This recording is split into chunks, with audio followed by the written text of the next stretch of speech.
Hi viewers, ఇవాళ masala macaroni quick and ఈజీగా ఇంట్లో ఉన్న ఐటమ్స్ తోటి ఎలా చేసుకోవాలో ఈజీగా, అలాగే నా దగ్గర టమాటా సాస్ లేకుండా కూడా టమాటాలతోటి ఎలా నేను ఎగ్జాక్ట్గా టేస్ట్ వచ్చేలాగా చేశానో ఈ వీడియోలో చూడండి.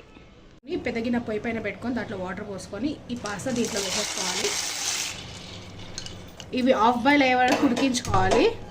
దీంట్లో నేను 1/2 టీ స్పూన్ సాల్ట్ వేస్తున్నాను, 1 టేబుల్ స్పూన్ ఆయిల్ వేస్తున్నాను స్టిక్ కాకుండా ఉండడానికి.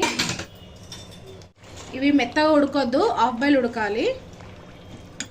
నేను ఇది పెద్ద సైజ్ కప్ ఎందుకు ఇస్తున్నాను అంటే 6 మెంబర్స్ క్వాంటిటీ అండి. ఇది ఉడికే వరకు మన పక్కన వేరే నెక్స్ట్ ఏం చేసుకోవాలో చూపిస్తున్నాను. మిక్సీ జార్లో 2 పెద్ద సైజ్ టమాటా ముక్కలు, ఒక 6 ఎండుమిర్చి, ఇవి మిక్సీలో పేస్ట్ చేసుకోవాలి. మిక్సీలో టమాటా పేస్ట్ చేసేసుకొని రెడీగా పెట్టుకోవాలి.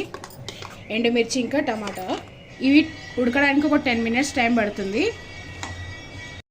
అప్పటి వరకు ఇక్కడ నెక్స్ట్ ప్రాసెస్ మనం స్టార్ట్ చేద్దాము. స్టవ్ పైన కడాయి పెట్టేసుకొని దాంట్లో ఒక 3 టేబుల్ స్పూన్స్ ఆయిల్ వేసేసుకుంటున్నాను.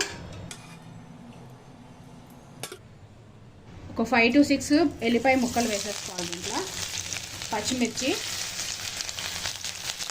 కొద్దిగా వేగాలి. ఒక మీడియం సైజు క్యాప్సికమ్ ముక్కలు వేసుకుంటున్నాను. ఒక పెద్ద సైజు ఉల్లిపాయ ముక్కలు. మనం వేసుకున్న వెజ్జీస్ ఎక్కువ కుక్ అయ్యే వరకు వేయించుకోదండి. ఇవన్నీ హాఫ్ బాయిల్గా క్రంచీగా ఉండాలి.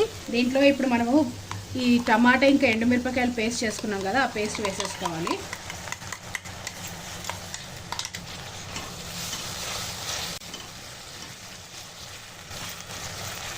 ఈ పచ్చివాసన పోయే వరకు వేయించుకోవాలి. ఇది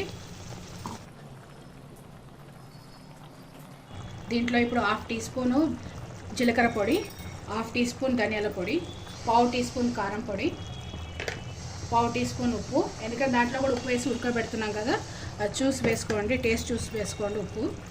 ఇవన్నీ వేసి ఉడికించుకోవాలి. ఈ పాస్తా హాఫ్ బాయిల్ ఉడికిపోయింది. ఇప్పుడు ఇది మనము వడబట్టేసుకోవాలంతా.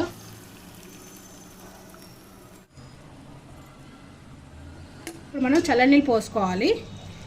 ఇవి స్టిక్ కాకుండా ఉంటాయి, పూలుగా వస్తుంది. ఇది లేకుంటే మెత్తగా ఉడికిపోతుంది. అందుకని చల్లనీళ్ళు పోసుకొని కొంచెం పైకి కిందికి ఇలా అనేసుకోవాలి. పచ్చివాసన పోయింది కదండి ఈ మసాలాలో. ఇప్పుడు 1/2 టీ స్పూన్ సోయా సాస్ వేసేసుకొని ఇది కూడా దీంట్లో మిక్స్ అయిపోయేలాగా కలిపేసుకోవాలి. మనం పోసుకున్న ఆయిల్ కూడా పైకి తేలుతుంది. ఇప్పుడు మనము ఉడికించి పక్కకు పెట్టుకున్న పాస్తా అది ఇప్పుడు దీంట్లో వేసేసుకోవాలి. ఫాస్ట్గా టాస్ చేసుకోండి పాస్తాని.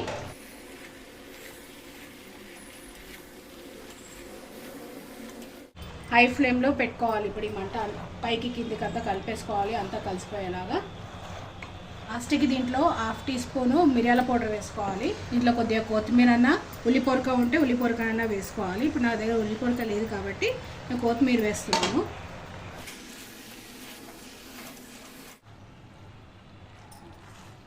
సాల్ట్ సరిపోయిందో లేదో ఇక్కడ నేను టేస్ట్ చూసుకుంటున్నాను. తక్కువ అనిపిస్తుంది నాకు, ఇక్కడ సాల్ట్ వేసుకుంటున్నాను. మీరు కూడా టేస్ట్ చూసి మీ తగ్గట్టు మీరు వేసుకోండి. Emmy tasty masala macaroni ready అయిపోయింది. ఇప్పుడు ఇది మనం సర్వ్ చేసుకుందామండి. ఇప్పుడు దీనిపైన కొంచెం కొత్తిమీర వేసి గార్నిష్ చేసుకొని పిల్లలకి ఇస్తే ఇష్టంగా తింటారు. మార్నింగ్ టిఫిన్లో కానీ ఈవినింగ్ స్నాక్గా కానీ చాలా బాగుంటుంది. నేను టమాటాలు వేసి చేసుకున్నాను కదా, సేమ్ రెసిపీ మీరు టమాటా సాస్ వేసి కూడా చేసుకోవచ్చు. Thank you for watching video.